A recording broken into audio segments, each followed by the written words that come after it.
This is TechCrunch.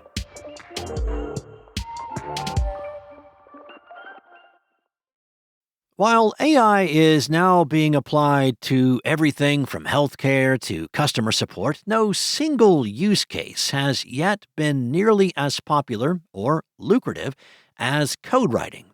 Jack Newton, co founder and CEO of Clio, a Canadian law firm management software company, is convinced that legal tech is poised to be the next big winner of the LLM's era. Now, that's a self interested claim. 18-year-old Clio is a legal tech company, but the numbers are hard to dismiss. Clio saw its revenue growth accelerate sharply after integrating AI into its offering in 2023.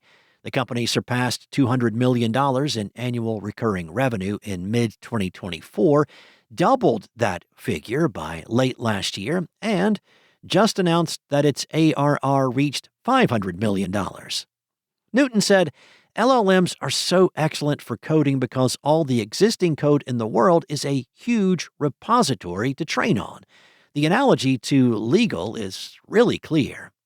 Law firms hold massive corpuses of contracts and agreements, providing a rich basis of text-based data for AI models to learn from. Newton says that tech companies and lawyers alike are recognizing what a huge amount of upside there is for legal with LLMs. Clio is not the only legal tech company seeing a massive revenue surge driven by AI. 4-year-old Harvey, which offers LLM AI for law firms, hit ARR of $190 million by the end of last year. Harvey's main rival, Legora, announced last month that it reached $100 million in ARR a mere 18 months after launching its platform. Although the legal tech community's definition of ARR has been under scrutiny recently, the opportunity to apply AI to law makes clear sense, given that LLMs can automate the field's most time-consuming tasks, such as document review and drafting. Legal tech companies are not the only ones recognizing how valuable AI could be for lawyers. Earlier this week, Anthropic announced a suite of new legal-specific features, expanding Claude for Legal, the law-focused plugin whose debut earlier this year sent legal tech stocks tumbling. Both Harvey and Legora rely on Claude as a core model among others, which makes the dynamic an uncomfortable one. A key supplier is now also a competitor. For Newton, these are all signs of the vast potential of the legal AI market. He has reason to be optimistic. The Canadian-based Clio was valued at $5 billion when it raised a $500 million Series G last November. The company provides law firms with time tracking, invoicing, and payment tools. Its $1 billion acquisition of data intelligence platform VLEX last year now allows lawyers to use Clio's AI for research as well.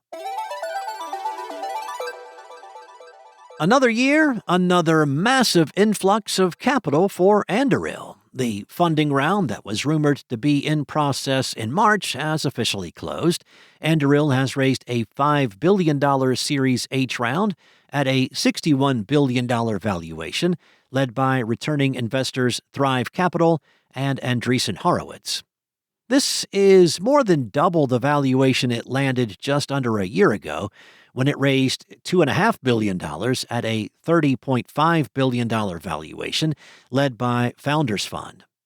The latest raise comes after the 9-year-old defense tech company doubled revenue last year to $2.2 billion.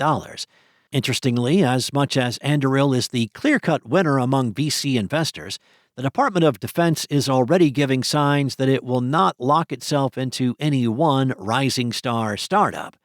Shield AI, another U.S. drone company, recently had its software selected by the Air Force to work with Anduril's Fury autonomous fighter jet, rather than granting the whole hardware and software contract to either one of them. Still, Anduril is hardly hurting by sharing. In the past few weeks, it has announced a number of contracts expanding outside the U.S. as well. In May, it announced it was part of a contract with others to develop a space-based Golden Dome defensive system, a missile defense shield designed to protect the continental U.S. for America. Now, Anduril also announced a contract win from the Dutch Ministry of Defense and a U.S. Army contract for battle manager software using its Lattice platform to analyze data from joint missile defense systems. Anduril CEO Brian Schimpf said, "When we founded Anduril back in 2017, defense was not a category that attracted significant venture investment. That has changed meaningfully over the last several years." To offer just a few recent examples, in March, Shield AI raised $1.5 billion in a Series G funding round at a $12.7 billion valuation. Last month, Hermeus, maker of hypersonic unmanned fighter jets, raised $350 million at a $1 billion valuation led by Khosla Ventures. And European defense tech darling Helsing is reportedly close to raising a new $1.2 billion round at about an $18 billion valuation, led by Dragoneer and earlier Helsing investor Lightspeed. Anduril has now raised more than $11 billion from investors altogether. That's all for now. For more stories like these, go to TechCrunch.com.